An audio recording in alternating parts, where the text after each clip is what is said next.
నమస్తే. బస్సు ప్రమాదం జరిగిన ప్లేస్ లో మనం ఉన్నాం. రంగారెడ్డి జిల్లా మిర్జాగూడ దగ్గర ఈ ప్రమాదం జరిగింది. ప్రాణాలు కోల్పోయారు. ఇందులో 10 మంది మహిళలు ఉన్నారు, ఒక చిన్నారి ఉన్నది, మిగతా వాళ్ళంతా పురుషులు. ఒకే కుటుంబానికి చెందిన 3 ఆడపిల్లలు ఉన్నారు, 3 అక్కా చెల్లెన్లే. హైదరాబాద్కి వెళ్తున్నారు వాళ్ళు ఎగ్జామ్ రాయడానికో వాళ్ళ చదువు నిమిత్తం. బస్సులో 70 మంది ఉన్నారు. ఆ 70 మంది ఒక రకంగా చెప్పాలంటే బస్సు కెపాసిటీ 50 నుంచి 60 మంది లోపే, కానీ 70 మంది అంటే ఒక 10-15 మంది ఎక్కువగా బస్సులో ఎక్కారు. ప్రమాదం జరిగిన ఎగ్జాక్ట్ లొకేషన్ స్లోగన్స్ ఇస్తున్నారు జనం, ఎందుకంటే వాళ్ళ ఆవేదన అది, వాళ్ళ బాధ అది, వాళ్ళ పెయిన్ అది. ఆశా, ప్రమాదం జరిగిన ఎగ్జాక్ట్ లొకేషన్ ఎక్కడ అంటే రక్షక్ వాహనం కింద మనకు కనబడుతున్న ఆ ప్రాంతం అంతా ప్రమాదం జరిగిన లొకేషన్ అది. ఒకసారి మనం అక్కడ గమనించవచ్చు. కారణం ఏంటి అసలు ప్రమాదం జరగడానికి చాలా మంది మాట్లాడుతున్నారు. కారణం ఏంటి అని అంటే మీరు ఒక్కసారి రోడ్ అబ్జర్వ్ చేయండి. రోడ్ అంతా కూడా వన్ సైడ్ వంగినట్టుగా, వన్ సైడ్ కుంగినట్టుగా రోడ్డు ప్రాంతం మనకు కనబడతా ఉంటుంది. దాదాపుగా ఎగుడు దిగుడు రోడ్డే ఉంటుంది ఈ రోడ్ అంతా కూడా. ఎక్కడి నుంచి అప్పా జంక్షన్ నుంచి మొదలు పెడితే ఈ మన్నెగూడ వరకు, మన్నెగూడ నుంచి మనకు రోడ్డు రెండుగా విడిపోతుంది. ఒకటేమో వికారాబాద్ వెళ్తుంది, ఇంకొకటేమో బీజాపూర్ వెళ్తుంది. సో ఇది బీజాపూర్ హైవే అంటారు దీన్ని. సో అప్పా జంక్షన్ నుంచి మన్నెగూడ వరకు ఉన్న రోడ్ అంతా కూడా ఇట్లనే ఉంటుంది. మధ్యలో ఎక్కడ డివైడర్ ఉండదు, చాలా నేరో రోడ్డు, మలుపులు ఉంటాయి, చాలా భయంకరంగా ఉంటుంది.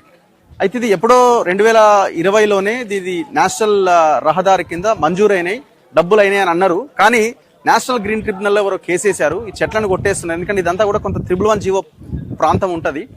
సో చెట్లు కొట్టేస్తారని ఎవరో కేసేసారని అంటున్నారు. సో అది కూడా రీజన్ అయి ఉండదు. ఎందుకంటే ఈ పక్కనే వికారాబాద్ లో దామగుండంలో దాదాపు 2 లక్షల చెట్లని నరికేసే కార్యక్రమం ఒకటి చేపట్టారు కేంద్రం.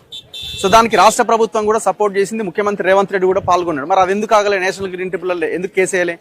అంటే వాళ్ళకి అనుకున్నదే అయిపోతుంది, ఏదైతే వద్దు అనుకుంటారో అది కాదు. సో ఇంట్రెస్ట్ ఉండాలి, ఫస్ట్ చిత్తశుద్ధి ఉండాలి. చిత్తశుద్ధి లేదు. ఇవాళ బస్సు ఒకసారి చూడండి, ఎదురుగా వస్తున్న టిప్పర్ బస్సు 2 ఢీ కొట్టడంతో దాదాపు బస్సులో కంకర అంతా నిండిపోయి ఊపిరాడక చాలా మంది ప్రాణాలు కోల్పోవడం జరిగింది. బస్సు ఇది TS34 TA 6354 అనే నెంబర్ గల బస్సు. వెనక భాగం కూడా పోయింది చూడండి, వెనక భాగం కూడా పోయింది. బస్సు మొత్తం కూడా ముందు భాగం అయితే నుజ్జు అయిపోయింది, తునాతునకలు అయిపోయింది. ఈ బస్సు ప్రమాదానికి మెయిన్ రీజను ఆ టిప్పర్లో దాదాపు 50 నుంచి 60 టన్నుల కంకర ఉన్నది. చాలా వేగంగా వస్తున్నది. రోడ్డు బాగాలేదు. రోడ్డు బాగాలేకపోవడంతో బస్సు కూడా వేగంగానే ఉండుంటుంది, దాంట్లో డౌట్ లేదు. ఎందుకంటే ఉదయం 7-7:30 ప్రాంతంలో జరిగినటువంటి ప్రమాదం కాబట్టి వెహికల్స్ కూడా పెద్దగా ప్రయాణం చేయవు. ఎక్కువగా టిప్పర్స్ ఇక్కడ దాదాపు 100 టిప్పర్లు తిరుగుతుంటాయని అంటున్నారు.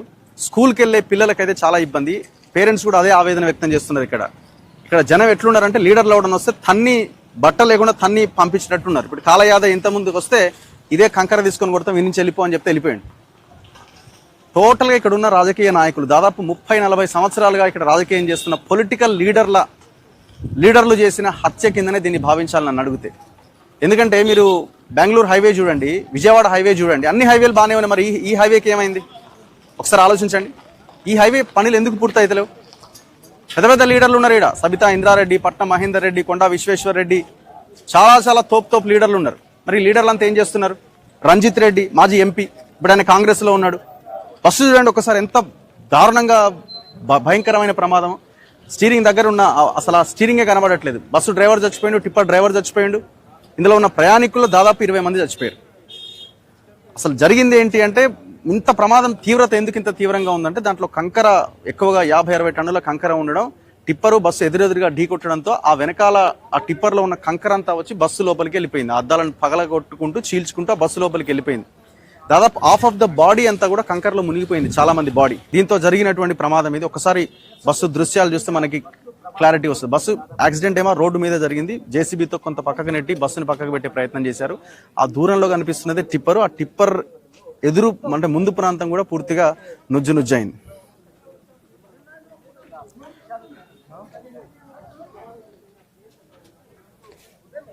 సో బస్సు ఫ్రంట్ సైడ్ ఇది. ఫ్రంట్ సైడ్ ఎట్లా దెబ్బతిన్నదో మీరు చూడండి. ఏమీ మిగలలేదు ఇంకా బస్కి. చాలా మంది కాలేజెస్కి వెళ్తున్న వాళ్ళు, పిల్లలు ఉద్యోగాల కోసం అంటే ఇంటికి వచ్చి మళ్ళీ రిటర్న్ హైదరాబాద్కి వెళ్ళిపోతున్న వాళ్ళు ఇందులో ప్రయాణిస్తున్నారు. మహిళలు ఉన్నారు. సో మహిళలు కూడా చాలా మంది బస్సులో ప్రయాణం చేస్తున్నారు. కొంతమంది నిలబడి కూడా ఉన్నారు ఇందులో. ఎందుకంటే 70 మంది అంటే 70 మందికి సీటింగ్ ఎక్కడ ఉంది, లేదు కదా. సో కాబట్టి చాలా మంది నిలబడి కూడా ఉన్నారు. తాండూరు నుంచి హైదరాబాద్కి వెళ్తున్న బస్సు ఇది, express bus. So bus almost 70% bus అంతా డ్యామేజ్ అయింది చూడండి. సో ఈ రోడ్డు కోసం చాలా ధర్నాలు జరిగినాయి, పెద్ద ఎత్తున పొలిటికల్ ఈ రాజకీయ నాయకులు ఓట్ల కోసం వచ్చినప్పుడు జనం పదే పదే క్వశ్చన్ చేశారు ఈ రోడ్డు ఎప్పుడు వేస్తారని. ఎంత భయంకరంగా ఉంటుందంటే మీరు అప్పా జంక్షన్ నుంచి మీరు ఆ మన్నెగూడ వరకు వెళ్ళడానికి మీరు ప్రాణాలు అరచేతిలో పెట్టుకొని జర్నీ చేయాలా. ఇక్కడ ఉన్న ప్రజలకి ఆ పెయిన్ తెలుస్తుంది. వాళ్ళు చెప్తున్నారు, మేము ఒకవేళ హాస్పిటల్కి వెళ్ళాలంటే ఒక హార్ట్ అటాక్ వచ్చిన పేషెంట్ని తీసుకెళ్ళాలి అని అంటే మధ్యలోనే ప్రాణాలు పోయిన సందర్భాలు ఎన్నో ఉన్నాయని. రీసెంట్గా 4 నెలల కింద ఇక్కడ కూరగాయలు అమ్ముకుంటున్న వాళ్ళ మీదకి రోడ్డు మీదనే ఇట్లాగే డీసీఎం దూసుకెళ్ళి లారీ దూసుకెళ్ళి 7 అక్కడికక్కడే స్పాట్లో ప్రాణాలు కోల్పోయారు. ఒక నివాళి అయ్యో పాపం అని అంతే, ఆ రోజుతో అయిపోయింది అది. ఇప్పుడు ఇది కూడా చూడండి మీరు, రేపు ఇంకొక ఇష్యూ వస్తుంది, జూబ్లీ హిల్స్ ఎలక్షన్ నడుస్తుంది, ఇంకా 4 రోజులు అయితే ఇది కూడా మర్చిపోతారు. మళ్ళీ రోడ్డు కథ ఏముండదు, మళ్ళీ అదే జనం మళ్ళా ప్రాణాలు కోల్పోతూనే ఉండాలి. రీసెంట్గా చేవెళ్ళ దగ్గర ఒక 3 ప్రాణాలు కోల్పోయారు. మరి ఎన్ని ప్రాణాలు పోతే మీకు మేలుకొస్తుంది? మనం అడగాల్సింది ఇది, పొలిటికల్ సిస్టమ్ని అడగాల. మంత్రి ఎవరో రాజకీయాలు చేయొద్దంటే రాజకీయమే చేయాల్సింది. రాజకీయం చేస్తేనే మీకు ఆ సురుకు తగిలితేనే మీరు పని చేస్తారు, లేకపోతే మీరేడా పని చేస్తారు? లీడర్లు ఎవరు ఈ బస్సులలో ప్రయాణం చేయరు కదా, 2 వీలర్ల మీద తిరగదు కదా, మంచి పెద్ద పెద్ద వెహికల్స్లో తిరుగుతారు. వాళ్ళు వెళ్ళడానికి రూట్ క్లియర్గా ఉంటుంది, వాళ్ళకి ఏ ఇబ్బంది ఉండదు. ఎంత ఘోరమైన ప్రమాదం! అంత 20 మందికి పైగా ఆ కుటుంబాలని లీడ్ చేస్తున్న వాళ్ళు, ఎంతో భవిష్యత్తున్న పిల్లలు ప్రాణాలు కోల్పోయారు. ఇక్కడి నుంచే వెళ్తున్నాయి అంబులెన్స్లు కూడా. పోస్ట్ మార్టం చేవెళ్ళ ఆసుపత్రిలో కంప్లీట్ అయ్యి ఇక్కడి నుంచే వెళ్తా ఉంది. దాదాపు 4-5 అంబులెన్స్లు ఇప్పుడే వెళ్ళడం జరిగింది. అంటే పోస్ట్ మార్టం కంప్లీట్ ఇండ్లకి పంపించినారు.